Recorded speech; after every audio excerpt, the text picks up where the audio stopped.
10 Russian soldiers surrendered on the Tavriia front in a day. Over 10 Russian soldiers surrendered on the Tavriia front on the 12th of November, as reported by Alexander Tarnavsky, commander of the Tavriia Operational and Strategic Group of Forces. Over a dozen Russian invaders surrendered.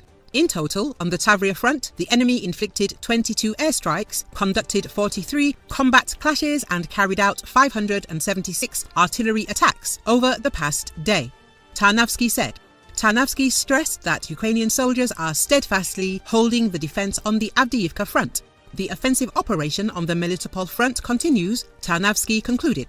Due to the I Want to Live project launched by the Ukrainian government, dozens of Russian soldiers surrendered over the past 12 months, and more than 1,000 servicemen are waiting to be transferred across the front line.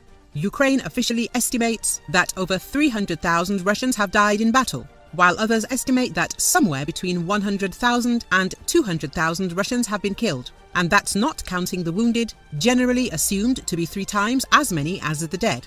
According to Lieutenant General Jonathan Braga, Commanding General of the US Army Special Operations Command, 17,000 Russians have deserted during the war.